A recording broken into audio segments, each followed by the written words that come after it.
I think we are ready. So hi, everybody. Good morning. My name is Shana Weiss. I am the Associate Director of the Schusterman Center for Israel Studies. We are so excited to welcome you here for the third meeting of the Studio Israel series. This series is a collaboration between the Hadassah Brandeis Institute, the Jewish Arts Collaborative, and of course, the Schusterman Center for Israel Studies.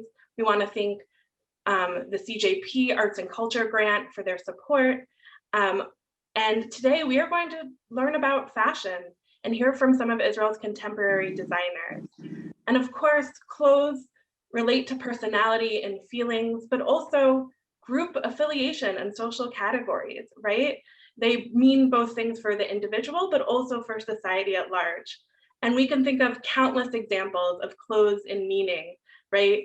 Hillary and her pantsuits, Hillary Clinton, Lady Gaga and her meat dress, and everything in between.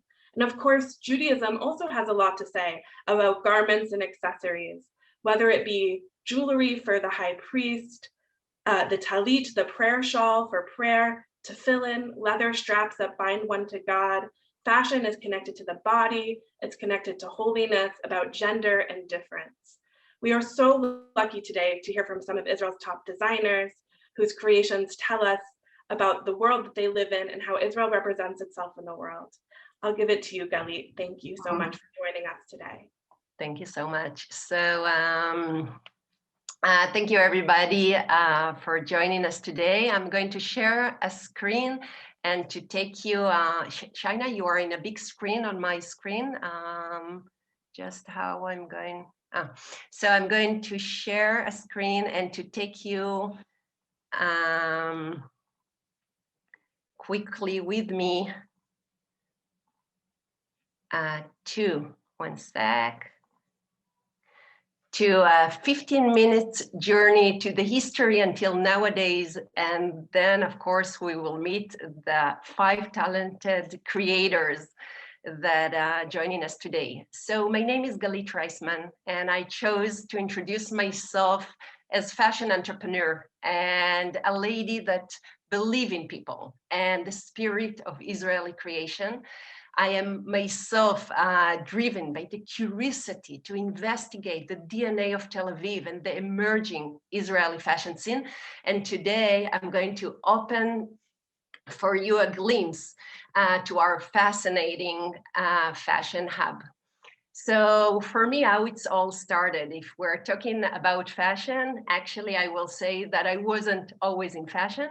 I took the traditional route after the army and finished in a college education studies of media and communication and immersed myself in this field. But only in the age of 30, all the dots connected and I took a sharp turn back to my heart, that is fashion. And I was lucky in the age of 30 to start to represent a collective of Israeli accessories designers in the US market, flew frequently to New York and worked with buyers all over the state and Canada, leading more than 35 trade shows at the Javi Center. But back then, I started to realize and be exposed to the talent and innovation and the beauty that the Israeli creation brought. And with the big missing to Tel Aviv, I free my spirit higher. And in the age of 35, I founded TLV Style, the first and leading fashion tourism service aiming to bridge between the international communities like you and the local creative community through a unique, tailored experience. I'm leading my guests in private and group tours to the behind the scene, to the human spirit, as well as leading event inside and outside Israel, all with the same mission: to engage, to educate, and to inspire my people with the story of the local fashion industry. I want to give you a glimpse until you will visit Israel after this pandemic, how it feels to be in the fashion tours on ground.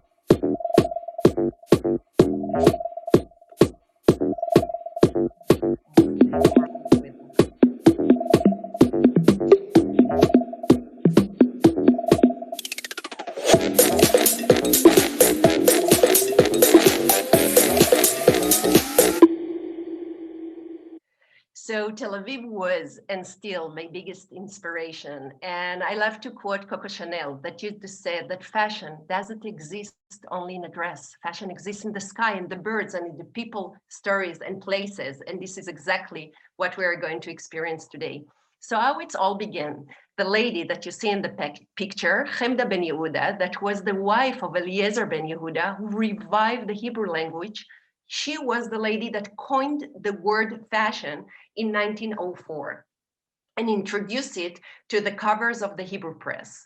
She was actually the first fashionista who spread a trend that came from Paris and immersed in her stories a lot about female empowerment.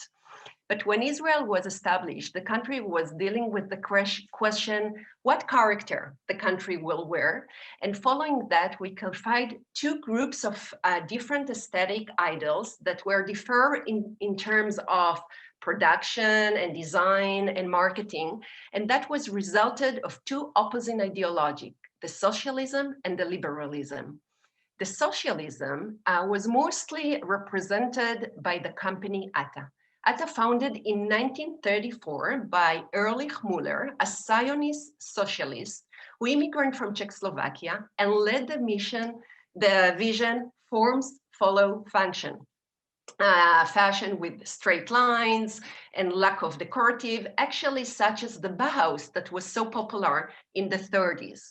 We should remember that most of the inhabitants back then in the days were people that came after the Second World War without money in their pockets, and they mostly were focusing in recovering the family unit and to build the country.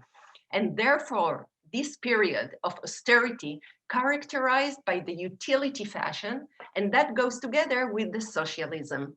However, in the other hand, we had the liberalism that was mostly identified with the wealthy people that settled in the first Hebrew city before the establishment of Israel. And they brought the style of the Parisian glam. I'm talking about the European industrialists, the tailors, the leading couturiers, and the professional photographers. And actually, thanks to them, between the 30s to the 50s, the Israeli salon could flourish. But I want to mention also the lady Lola Baer, that she was the main couturist back then, the tailors that was resonated with the liberalism. She also immigrated from the Czech Republic in 39. And she used to say that between the khaki and the American colony, between this and this, there is nothing. She really considered herself as the national dresser that came to Israel to blossom Israel herself. And of course, we cannot start the journey without mentioning the two inspiration of the founding women in fashion. Two women that I see them as the first female entrepreneurs in Israel, and their legacies are filters to our society. Of course, I'm talking about Miss Ruth Dayan and Miss Leah Gottlieb, that we will hear later more about her. And both of the ladies were mostly, they started their businesses in the 50s. They were fashion entrepreneurs, as I said, and they mostly recognized with the opportunities in their time. And the fact that they took the Israeli folklores and they poured them into their fashion brand. If I'm talking about Maskit, I want to mention the legendary woman that only last February 5th, this peace activist, Maskit fashion founder Ruth Dayan passed away in the age of 103. The entrepreneur and the humanitarian dedicated all her life to bridging cultural divides. And with the help, of course, of the Hungarian couturist Fini Leiderstroff, that was working with her for 15 years, Diane created styles that were embellished with embroidery and other accents done by immigrants like the Bedouin, the Druze, the Palestinian, the Lebanese, and the Syrian women. But before going quickly on our timeline, I want to mention a few steps. In the 70s, that was the blooming in Israel. The textile industry was flourishing. Mesquite was in their peak. It was after the 6 Days War. And in the 70s, they opened the leading fashion school, Shenkar, that even rewarded in place 6 in the world a few years ago by BOF.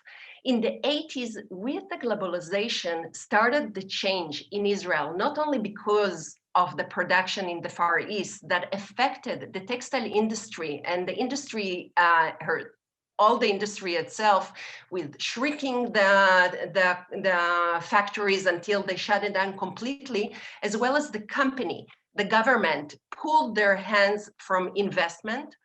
And that was the beginning of the rise of the emerging designers in the 80s and 90s, as maybe you are aware to the names like Doreen Frankfurt and Gideon Oberzon that started their career back then.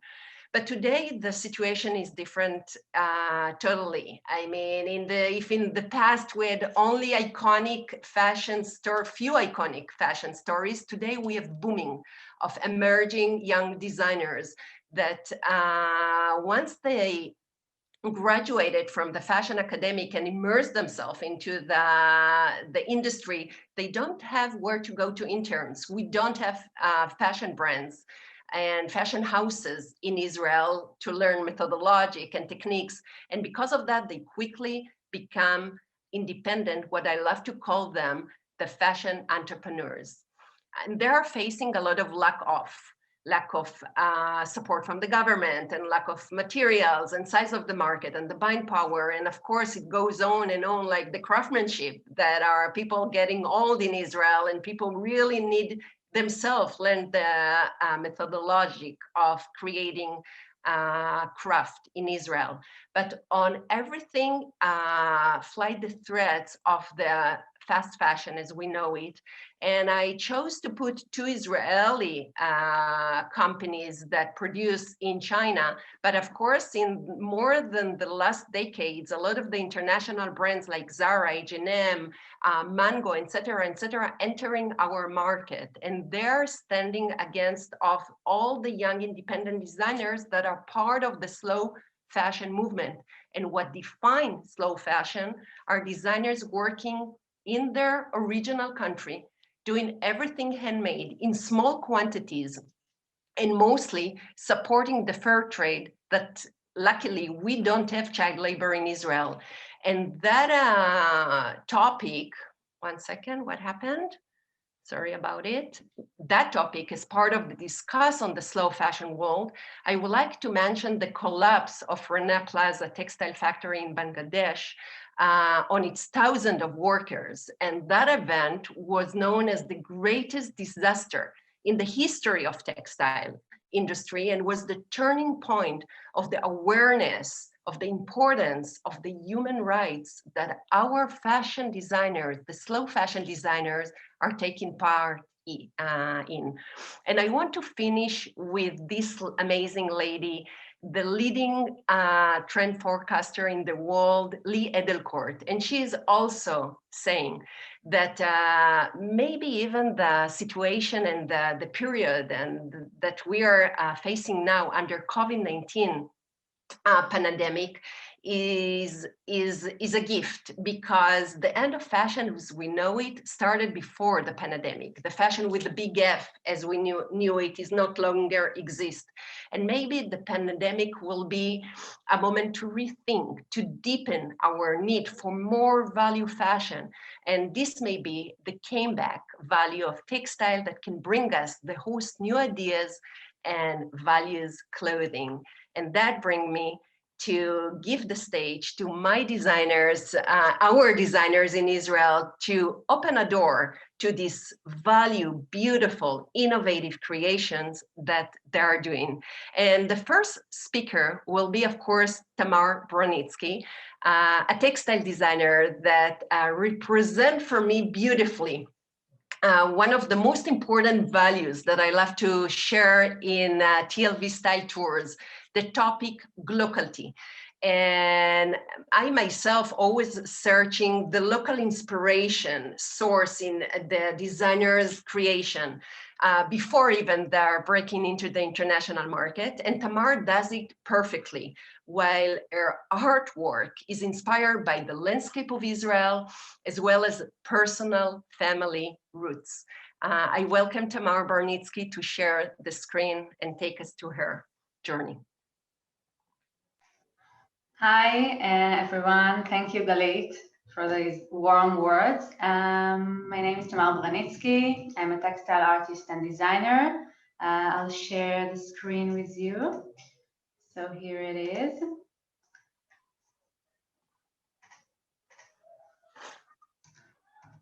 Okay, so my creative journey started a long time ago when I was 4 years old. I'm a Shenkar graduate, a Shenkar College graduate, and also from Bezalel Academy. And I'll take you into a journey of my inspiration. I believe that every person is a collector and every home is a museum, which means that I follow all of the family pictures that I have from Sepharad and Ashkenaz. I started to collect old pictures. This is an example of how beautiful the back of the pictures are. It's inspired me because it really feels like somebody printed on it, but it's the original 1920s. I explore prints and patterns, and this is my translation to artworks. So you can really feel the connection between these stains and to these creative wall art. It's a mix of cotton and fabrics that I mix together, and then it goes through a chemical process. This is my final project from Shenkar College. It started my studio 11 years ago, and I exhibited these artworks in Paris and Milan. And when it came back to Israel, I wanted to make them wearable. And so I started with my collection of scarves. I expressed the ravage of time and turned it into wearable art. I developed a unique material which called broken silk. It's a mix of layers between cotton, chiffon, and silk, and it's handmade one by one in my studio. This is me. It's before COVID-19, so you can see that I'm really familiar with the gloves and what I have on my face. And looking at all these abstract stains that became with the fabric, I started to imagine the Israeli landscape. So this is my collection of scarves. This is one that it's inspired by the Western Wall and the landscape of kibbutz. I translate landscapes into poetic texture. This is the Sea of Tel Aviv. Maybe some of you have visited here. We have beautiful sea, which gives me souvenirs to create with. I take pictures every day, and then I create this one-of-a-kind textile art. This is the desert. I travel around Israel. I take pictures of the dry land and the beautiful sky. And then you can see, this is the translation, the creative one. How can I wear the desert? The next project is a garment for Michal. It was exhibited in few museums and galleries here in Israel.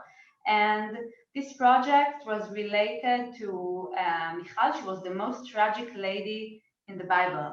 And I chose white colors for the garment. This is a garment that will comfort her. It's an artwork, so you can just please imagine this with me.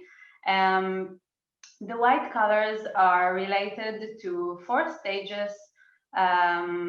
that a woman goes by Jewish religion, which is we give birth, we grow up, we get married, and we die. And all these 4 stages of life have white and beige colors. So this garment is handmade by me with the broken silk fabric. And this it's golden threads here, and it's 1950s vintage. So I'm going back to where I started with the family pictures, and it's the same raw materials. The next project is the Kiss. This is a collection that I really like, and before COVID-19, I also exhibited in Philadelphia Museum of Art. It was the Philadelphia Craft Show. And I try to express what does the colors of the Kiss have. And the famous painting is Klimt, which was the inspiration. So I collect leaves from the Israeli landscape, and I'm quite amazed how they decay in real life, but remain with full of life in my prints. And it's thanks to digital print technology. So I really scan them, and I make this art with it's handmade drawings, and then I scan it, and then it's printed on chiffon fabrics. Each scarf is signed by me, and it's everything is handmade in my studio. And this is another inspiration source. We have a beautiful trees here in Tel Aviv. So, and a treetop is a really sublime motif to me. And when I take pictures, I have dozens of pictures of treetops. And when I scan them, when I take pictures of them, it looks like lace. And this is the wearable art scarf that's going from this picture. Going back to the desert, I also designed for the Israeli Museum and the Masada Museum collection of scarves. So you can really sense the desert in this scarf. It's a beautiful collection next time you're in Israel. A scarf to me is the most feminine accessory. And when I look at, when I design scarves, I always think about the woman's face. I think about the colors of her lipstick. I think about what will she wear. And especially these days when we all have a very important minute here on Zoom. We have ear from here, so I'm always thinking about what will be the right scarf for any event. Each scarf is signed by me as wearable art, so this is me in my studio. Everything is handmade. And going back to our time of COVID-19, I don't know if I should wear it on my neck or hang it on the wall. This was one of the reviews I got from customers. And you can sense that the feeling of the sea. This is the beautiful Tel Aviv beach, and this is the translation. So you can also hang it on the wall as art, not only on your neck. And this is also the pillows collection that it's abstract prints. And each pillow is coming, well, each pillow and each artwork is coming from any collage art inspired by time, life, and the emotions within.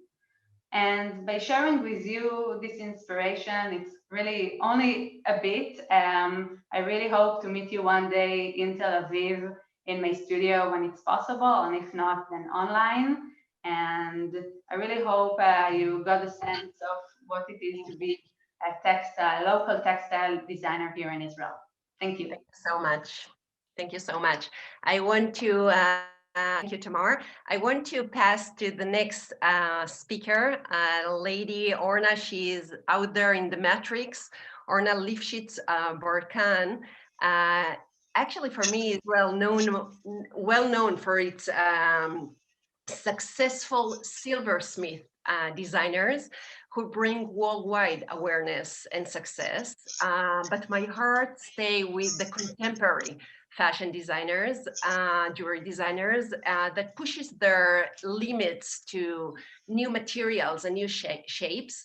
Our next speakers, Orna, will take us with her to the background of her creation, start back then in Jerusalem as a child and finished with her experience as industrial designer and her MA in art history.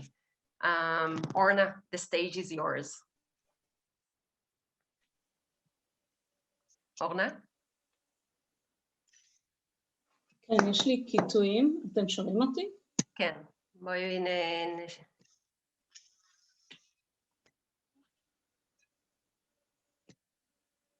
אוקיי. כן. רואים את זה? So, hi, thank you so much, Galit. I'm very excited to see you all and to show you a bit about my creation and work. So I've established Orna Fine Design as a unique brand of jewelry and clutch bags. I'm an industrial designer in origin, and I have an MA in art history, specializing actually in early Christian art, which seems not so connected. I've also studied metalsmithing, and I can say that all these fields of expertise led to the way to my designs and still shape my work and way of thinking. All my designs are made of a unique combination between neoprene fabric and gold or silver tone plated brass. With this new material combination, I tried to create a fine, clean, colorful, as you can see here, and fresh look that resonates classic timeless jewelry while bringing to light up-to-date, fashionable, and innovative contemporary accessories. Thinking of sustainability, although my jewelry is defined as fashion jewelry, I aspire that my designs will not lose their relevance just after one season, but stay relevant as long as their materials enable them. And as many think, after COVID-19, we will see more of this approach to fashion design, and I believe to fashion jewelry as well. So one of the main things that differentiates my designs derives from the material I use. Just to give a short explanation, neoprene fabric is the fabric usually used in the field of scuba diving, mostly for wetsuits. It's a kind of a synthetic rubber that is laminated with fabrics such as nylon, lycra, or polyester. And it becomes one unit and enables me the freedom of color in my designs. As you can see, the variety is huge. In the past few years, it has become more common also in fashion industry. So it's a kind of a shift I made, the shift of the fabric to jewelry design. My main design concept was based at first on the craft of sewing as a means of connecting the two different materials, the metal with the fabric. You can see here, for example, how the metal parts take on the function of a needle. You can see it especially through the movement of my hands that resembles the movement of sewing with a needle while I'm assembling this bracelet. Another example here, you can see how the metal gathers the fabric as it goes through the fabric slots, exactly like a thread goes through a thinner and lighter fabric, and we can see how the falls are created. And in this last example, you can see this clutch band that I designed and this necklace. And the metal also functions as a thread, but here a thread that stitches two or more folds of fabrics and thus creates a three-dimensional structure. As an industrial designer in origin, my jewelry and clutch bags are designed to be produced partly through industrial processes. These processes, mainly the cutting of the materials, give my designs this fine and clean appearance that I'm looking for.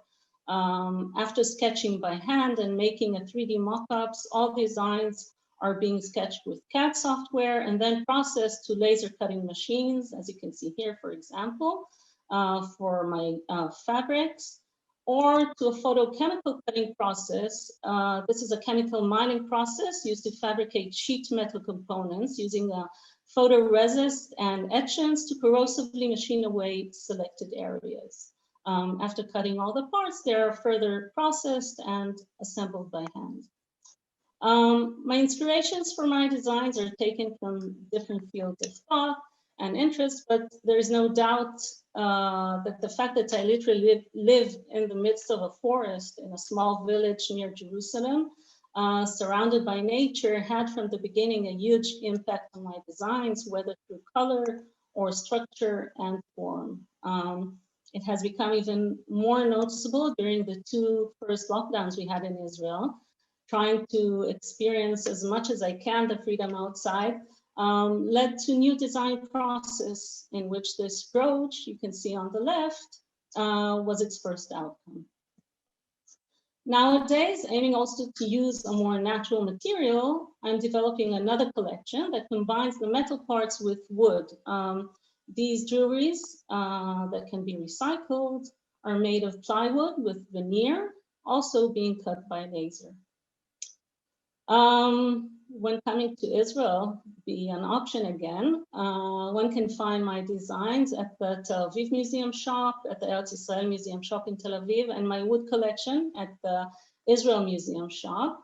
And if I can talk about a good outcome of the COVID-19 lockdown, then I can say proudly that I have finished the design of my website and it's now available for online buyers. Thank you so much for listening.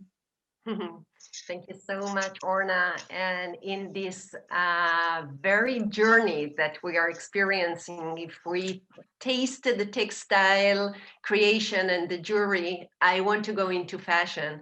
And our next speaker, Elisha Abargel, before introducing what I think about you, I want to return back to the lady that I mentioned, Lola Bear, and the lady, the tailor person from the 30s. She used to say about her creation, and I'm quoting her. It's true that by my standard, the prices are expensive, 80, 90 pounds for sewing a dress. However, dressing properly and looking handsome is not luxurious, even though in Israel it's thought so. So our next speaker, Elisha Abargel, represents the values and the standard that Lola Bear was aiming to bring to the Israeli landscape. I have to say that Elisha really pushing the boundaries of Israeli fashion, the streetwear, and the Israeli fashion culture that we have here. I personally respect his approach to fashion and admire his designs. Let's welcome Elisha.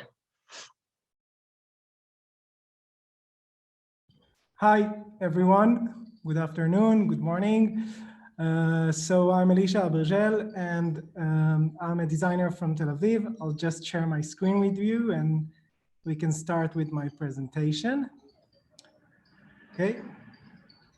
So I would like to start by saying that I'm creating from Tel Aviv and opening my presentation with a few pictures of Tel Aviv itself. As you all know, like the landscape of the houses, the beach, the colors, the energy of Tel Aviv that we're all familiar with. The beaches, obviously, the sun and the green. This is something that all of you as tourists, if you've ever been here, you probably experienced. But as a person who lived and created from Tel Aviv, there are also different sides that are creating a certain kind of tension. There is something rough and something that is not exactly beautiful as we can describe in this city.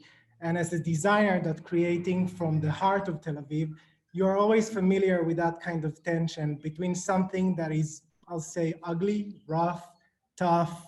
The sun can burn you and the colors can be too intense, between the beauty and the energy that we all surrounded by.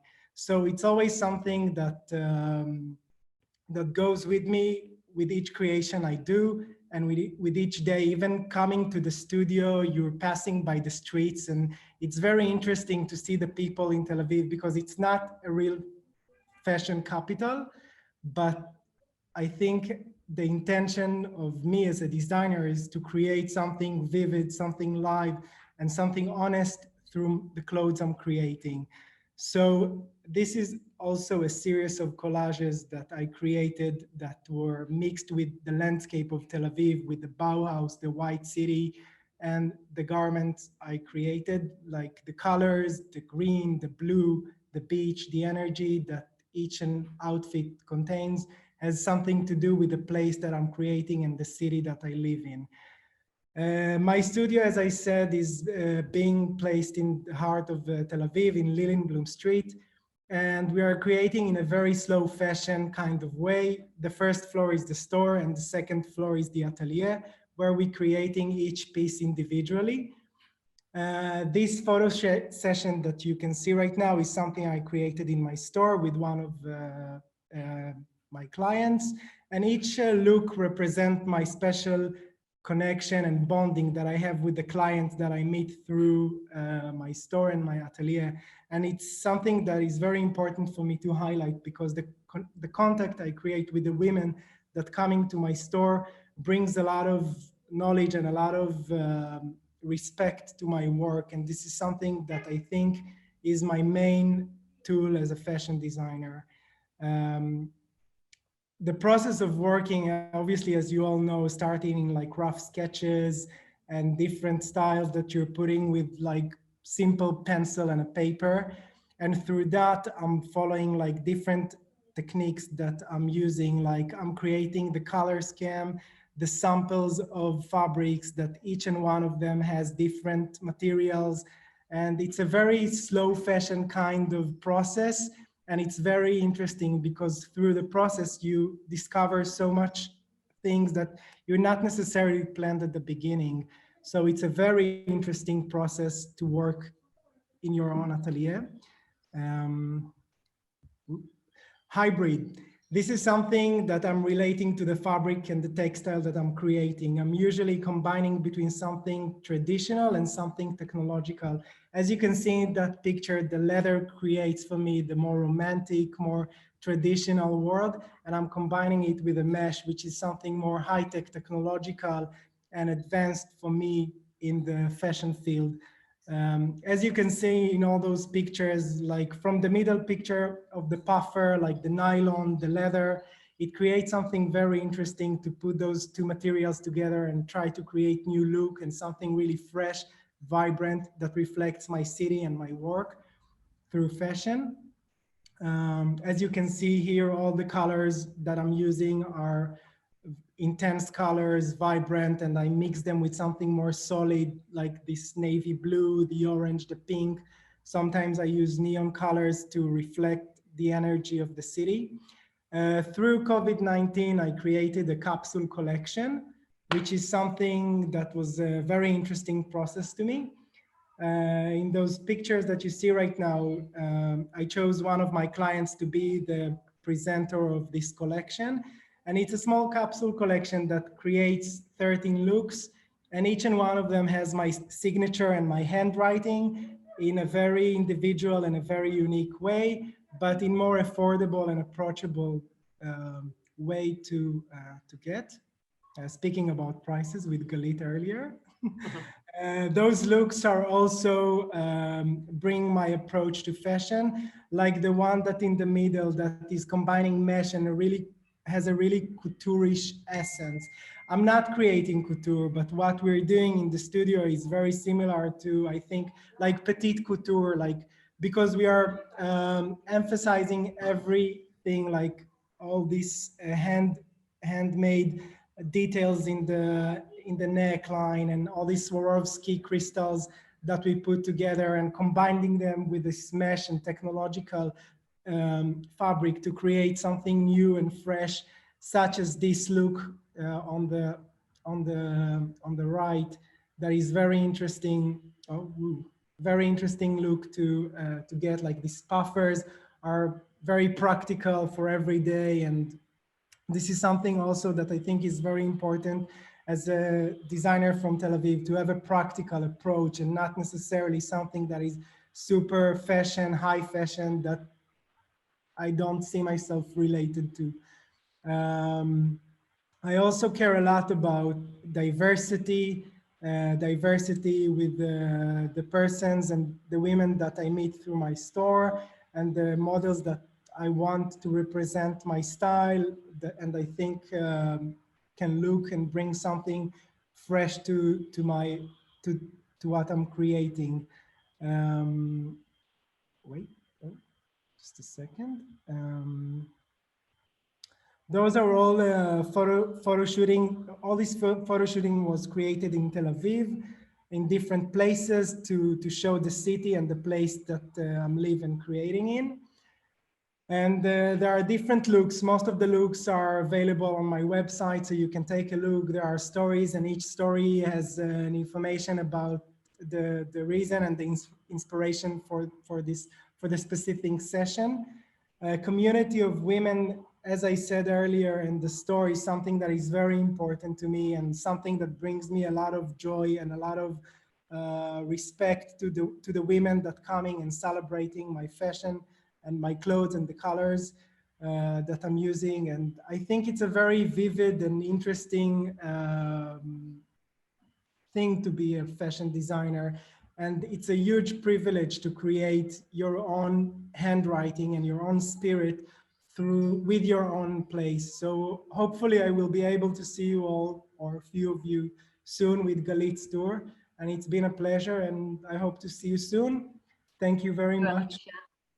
Thank you so much. I'm so happy. We have two comments here about the beautiful designs. And yes, this is totally a vivid and very colorful and of high fashion. And I really so inspired myself to have designers like this in Israel.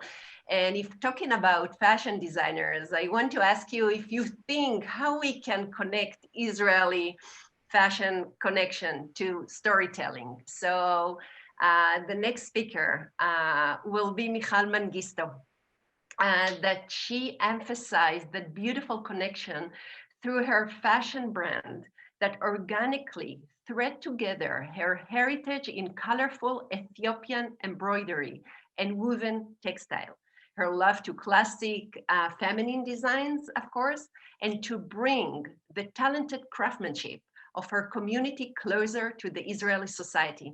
I'm super honored to introduce you to a different approach to fashion by Michal Mengistu. Again, I don't know where you are here in the matrix. Hi, everyone. So you're welcome to share. Okay. Let's see if it's working. Otherwise, I can back up you with the presentation. Michal, your camera is off. We would love to see you. First, no, you need to allow me to be a host. Can you please make Michal a co-host?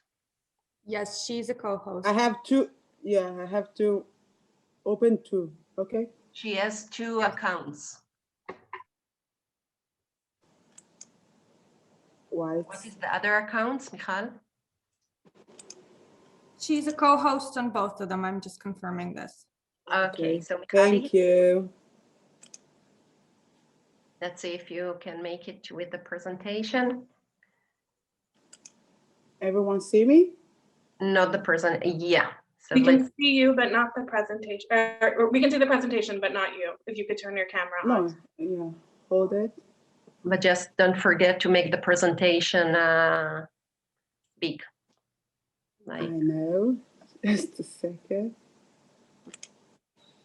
And open your camera and let's go.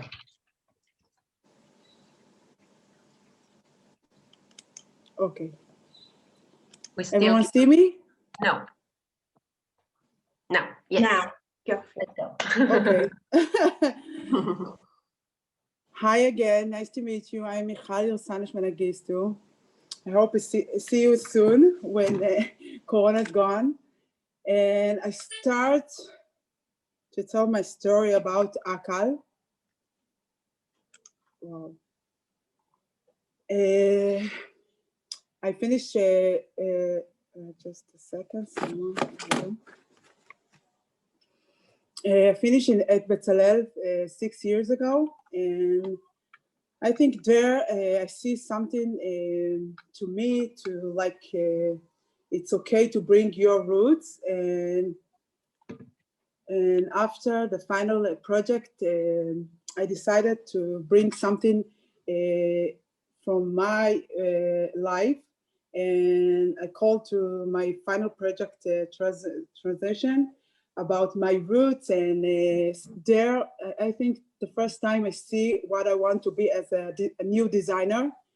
And after I finished the Bezalel, and I opened my first developed brand, and I decided to call them Akal. Akal, it's soul in Amharic, and it's something to, when I ask myself what I want to bring to the fashion, and I say, I think I have something, because it's take me the first time, and I make Aliyah with my 6 siblings and my parents from Ethiopia. And it took to me like to bring all the memories from the village.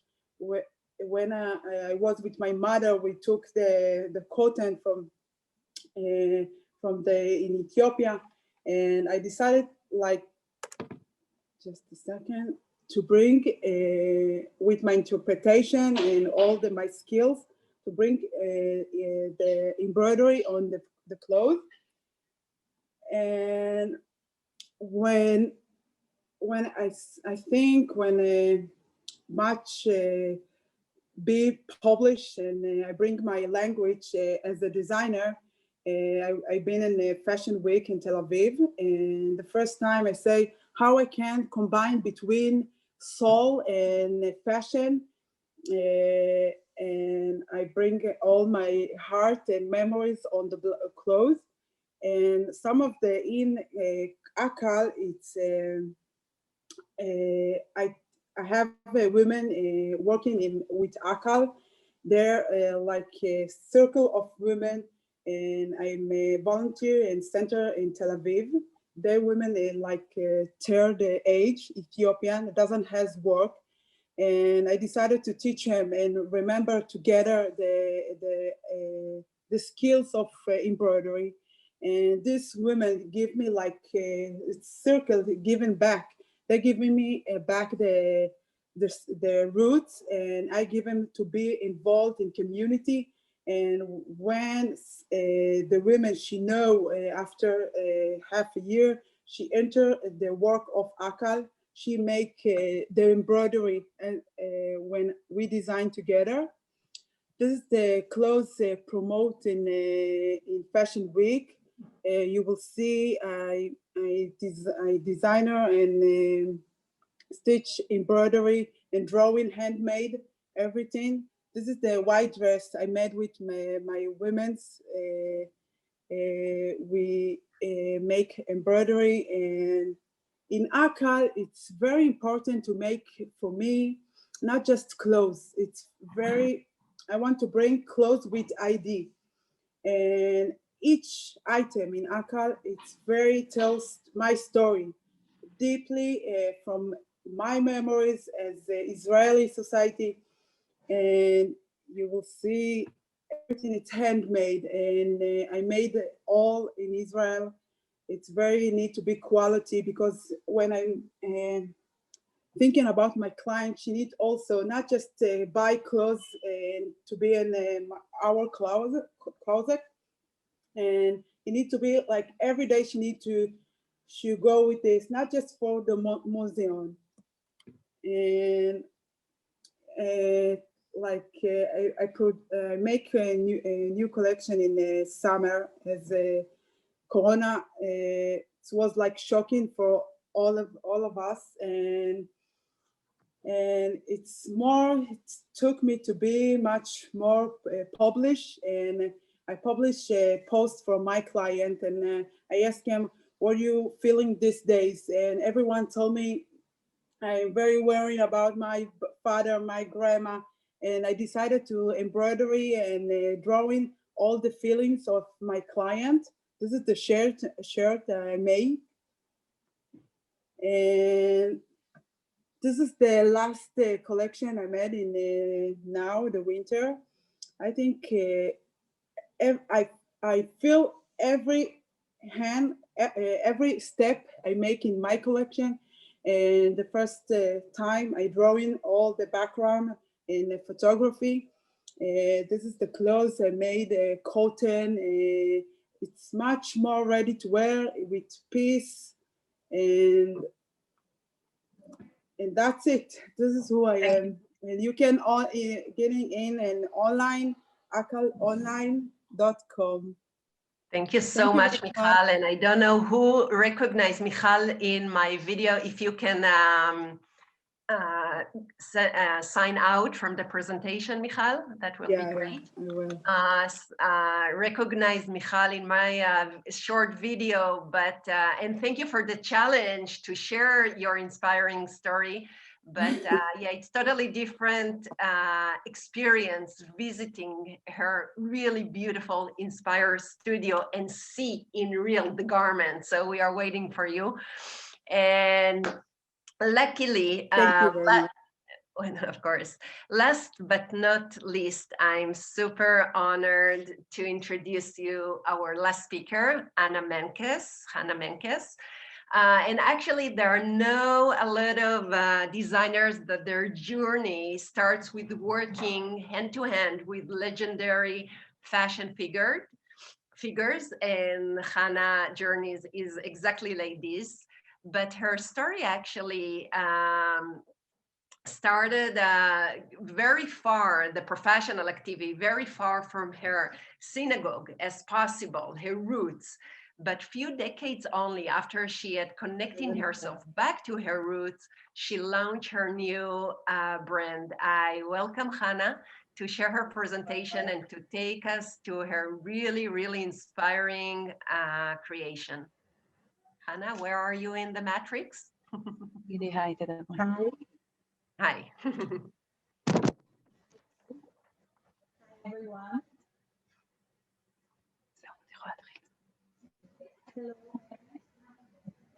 לא שומעים אותך? לא שומעים אותך. My name is Hannah Menkes. I'm the designer. לא שומעים אותך, חנה, זה לא שומעים אותך טוב. רגע. שומעים אותך, לילך.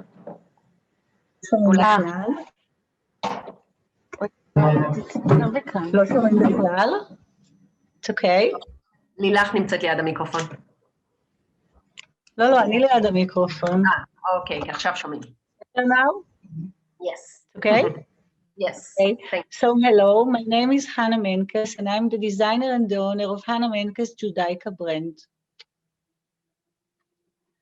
I loved art since I was very young and I never stopped creating for a minute. Even though I grew up in a religious home, my parents have always supported my addiction to creating. My mother says we had a wall inside our house that she used to let me paint all over it. Every once in a while, she covered this wall in white and let me paint it as a new canvas. In 1988, I present my final project in Shenkar Runway Fashion Show. My project includes a collection of dresses. I was fortunate that Lea Gottlieb chose to cross the street from the offices of Gotex to see the show. I have never dreamed that she would purchase my whole collection and offer me a job of a designer in Gotex. From the next day and until 1996, I worked next to Lea Gottlieb, who established and led the Israeli bathing suits empire and made a worldwide success. I remember there was a budget limitation for any designs. For years, I was traveling around to find inspiration and materials, traveling to Africa, Yugoslavia, Turkey, Hungary, Paris, London, Milan, and New York was a routine for us. I arrive in the morning at the studio and never know whether I'll be in Nachlat Binyamin or maybe in Paris. When Lady Gottlieb took a vacation in a clinic hospital in Europe and need some sunflowers to paint a new fabric, we would buy some of them and fly over there on the same day. Once I traveled to Bulgaria to walk through gypsy villages to find authentic fabrics. When the subject was ballet, I was sent to London to watch ballet performance, to read books about it, and only then design the new collection. I have studied how to be inspired by almost everything: art exhibition, a vase of flower, and a commercial magazine. After those incredible years, I worked for bathing suit companies like Scooby-Doo, Intim, and Diva. I worked in Diva for 18 years. Even when I made fashion out of 30 centimeters of fabric, I've always insisted of women comfort and beauty in every size. Then I did a serious turn from bathing suits to haute couture Judaica. I grew up in a religious home in Tel Aviv, so the Jewish tradition and knowledge have always been fascinating and running blood. When my son had his bar mitzvah, I had an idea. I looked for a unique talit for him, but I couldn't find it, so I decided to make one. It has been 6 years that I am design and manage the Hannah Menkes Judaica studio in Tel Aviv. I combine my inspiration from the Bible and the experience of fashion designer in Gotex. I create a list with Bible quotes, texture, special embroideries, print designs, especially for the studio, and bright colors like turquoise purple. The courage and variety are up to the client. Each client is unique. Therefore, the products are custom-made and create according to their taste. Many men would like to be elegant, fashionable, and different in the synagogue. The talit for a man is like an evening dress for a woman, but let me tell you, a talit for a woman or a bat mitzvah girl is even more special. Usually, women order a talit or a bag for a talit or tefillin as a present for the husband or son. Inside the bag, there is a person's dedication that can be embroidered. Sometimes men who purchase a talit for themselves buy siddur or a purse or a challah cover for their wife. The handmaking of the embroidery and the connection between all the parts take dozens of hours. Each day in my studio looks completely different from the next one. Sometimes I drive all in Tel Aviv to find special silver squares for specific talit. Sometimes I look for unique fabrics in Mechlat Binyamin or print some by myself. Sometimes I travel to the photographer's studio, the embroidered, or the seamstress to make sure every part of the product create exactly how my customer ordered them. The products are totally kosher by the book. The tzitzit is attached and tied by a licensed rabbi and with a blessing. My products are sold and shipped worldwide through my website, internet, publication, and social media. I see talit as a fashionable garment like my other fashion object. The designing approach is not designed from bathing suits design. After all, this is the most private, valuable object of the prayer. I have always said that I will not be satisfied until I will design a colorful talit with flowers. Thank you. Thank you so much. And I have to say, although I know the designer so well, each time for me, it's a process or it's a journey, even myself, to learn how it's such a personal journey for the designers. And if in the early days of the country was looking for the national garment, they couldn't find it. And that was actually, this process was the beginning of the Israeli garment. So since then, I have to say that our melange of cultures and melange of styles and melange of aesthetics, this is what creates our industry. So I want to thank all the creators that came to share. And of course, we open it to Q&A now, and I can see that Shaina wrote the first question. So I will read it for all of you. In the States, there has been a lot of discussion about making fashion accessible to all sort of bodies, plus size, disabled, and accessible fashion, etc. Is this is a conversation happening in Israel? Is it similar to different than the discussion here?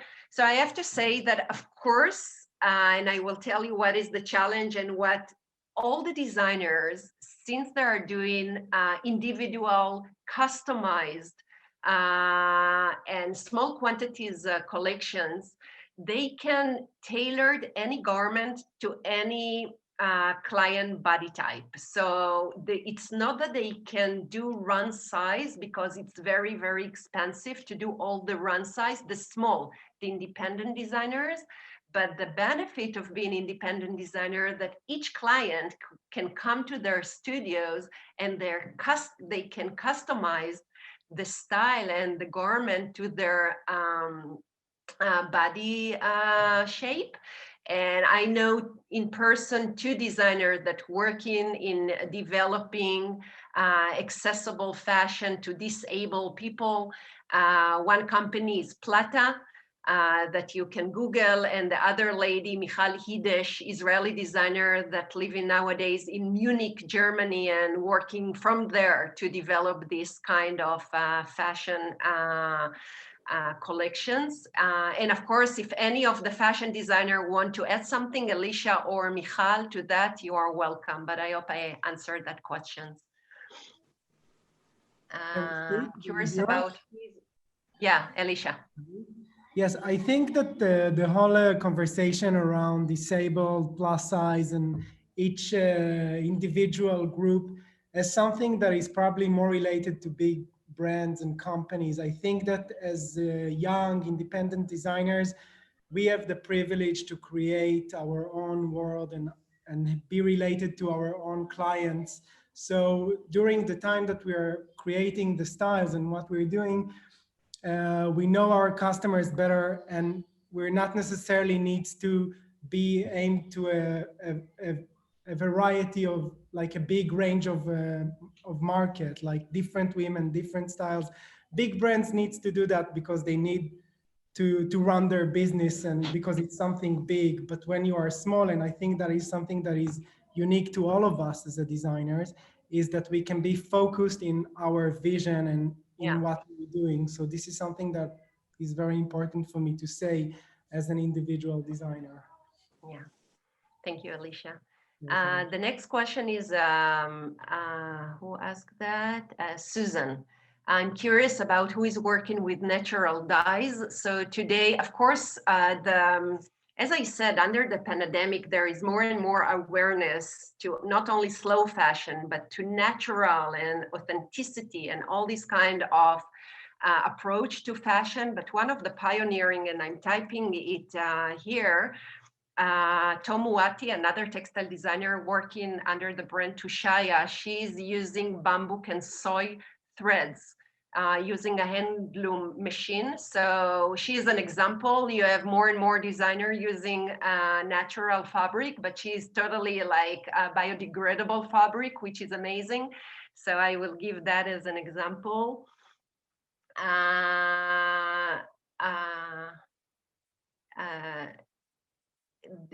Do the designers sell mostly to Israeli or also worldwide? I have to say that some of the designers, like Alicia Abergel, and he can confirm that his audience is mostly exist internationally, the American women. A lot of the Israeli designer like Michal, and you can confirm it, working with beautiful community of Israeli designer yet. All of the, yeah, I will give you the stage, but I just want to say that even now under COVID-19 pandemic, with the huge challenge that the independent designer has, as I said, with the small market and with the lack of buying power, and now with the lockdowns, the international worldwide potential clientele exists there and doing business with the designers through e-commerce. So totally, they are everywhere. It's beautiful to see how designers are wrapping over and over packages and send it directly to final consumers nowadays. This is the beauty. But Michal, do you want to say something about the Israeli community? I think that has many to learn because it's an amazing place, and you can take an experience like Alicia took from all the colors and shape, and that's something for me as a designer. It's also to be really about the ecologic, to took pure cotton or like from the stock, even like not just produced from the how I say, never mind. And it's, to me as a designer, it's very like ecologic stuff, and that's it. Yeah, you're using a lot of natural fabric, I agree. And referring to the questions about the Fashion Week in Tel Aviv, being raised by Robin Gottlieb, I will say that that was revived also, I think, 7 or 8 years ago. And I even can say that I'm honored that 2 of our speakers were the Lottery Council Prize during the years and been participating in the Fashion Week, Alicia Abargel and Michal Mengistu through Akal brand. So it's a huge honor. And the Fashion Week in Israel is very unique because we have only once a year that are not following the timeline of the international world celebration of fashion weeks in the world. Like in Israel, we have our own rules. We don't have enough audience, media, or again, designers that can take part in fashion weeks. And since most of the independent designers are not necessarily creating 2 to 4 seasonal collections, they are doing either yearly collections, adding more and more garments over the year, or small capsule collection. They cannot do every 3 months Fashion Week. So we have once a year with great people taking part of it, but unfortunately it's not leading for business. In Israel, most of the fashion retail based on consignment. So buyers are not coming to Fashion Week to see collection, to buy it. So media can come. It's mostly to get media coverage and internal celebration, but it's beautiful. And this year under COVID-19, we are going to have one in one of the leading TV channel. So it's going to be online. So maybe you can connect. I'm curious, is there a movement of natural dyeing in Israel? Susan, again, I don't know where are you, so I'm answering to the blurred audience, but I can mention, for example, we have a lot of startups also in the fashion arena, and I can mention the company Algin, run by Renana Krebs. She graduated from Shankar a few years ago, but since then she opened with her father, doctor in biologic and chemistry, the company Algin, based on creating fibers from algae. So there are some entrepreneurs in that field. I can send you here, Algin. I will check if that's the way. Before they changed, they rebrand themselves. They were Alga Life. So if you want to check it under one of these names, they just rebrand and relaunched. but it's amazing to learn about this natural dyeing company. Susan, can you put her info in the message? Is there something like fiber sheet in Israel? 1 second. I am a Cambridge MA USA. Can you put the info in the chat, please? What did I wrote the names.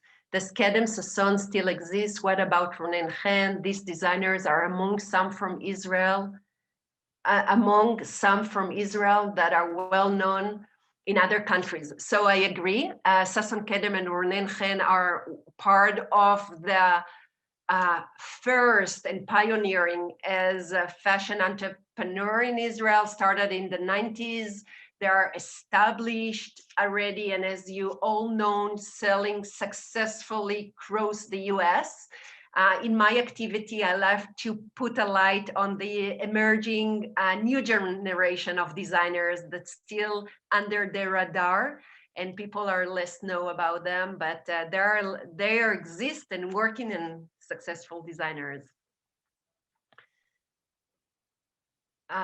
If any of the designer want to tell a story or to add something, you are more than welcome. What are some of the biggest current trends you are seeing in Israel fashion? Elisha, do you want to refer to that, or Hannah? Elisha, because it's interesting question to the designer, because most of the independent designers are the opposite of following trends. They're really following their own narrative. But do you want to say something about it? I think you just sum it up in this sentence. I think the minute you are following trend, you are not an independent designer in a way, because we are supposed to bring our handwriting and our vision, and obviously not trends. Trends is something that belongs to the mass market. So I think the group of designers that participating in this Zoom are more individuals and more unique in a way than trend. I agree. So I know I've been asked to wrap up, and we are more than Laura and China. We have time for the last question, or? Let's do one more question and then we'll finish. Okay, thank you. So Suzanne asked, I would love to hear more about Michal's t-shirt. So Michal, maybe tell us the story about that we are all the same, or the heart, I don't know, but shortly, and then I will sum up. Okay. I think it's much more like speak loud. To me, as a new women, Black women, I made Aliyah from Ethiopia, and I grow up in my house. Everyone was like equals. I didn't see who white, who black, or who doesn't look like normal. And when I was like, I think teenager, and I said, why people look me like this?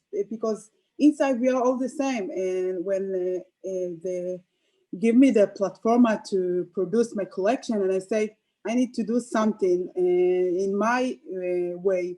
And I put like, inside we are all the same. And I think it's for the next generation, because it's not just teach them about love, not just who different, or because everyone equal, and that's it. The t-shirt. I agree. So fashion and fabric. Thank you. And Hannah is creating, and also Tamar Bronitsky, it's a platform to pass her messages and souls and feelings. That's right. So thank you, everybody. And you know, my clients in Israel after the tours, usually they define the Israeli fashion as brave and independent and innovative and unique and communal, but still individual. A lot of values that really reflect our story of the Israeli society. So we are all waiting for you in Israel with open hearts, and want to thank you for listening and joining this gathering, and just wish that everybody will stay safe, and thank you for that. Thank you so much, Galit. Thank you so much to all the designers, Alicia, Hannah, Michal, Ofra. I invite you all to join us for our final meeting of the Studio Israel series on April 8th with the amazing Tamar Barer, who is a disabled dancer, meditation therapist, creative, incredible woman. And we'll see you then. Thank you all so much for coming. Thank you so much. Bye-bye.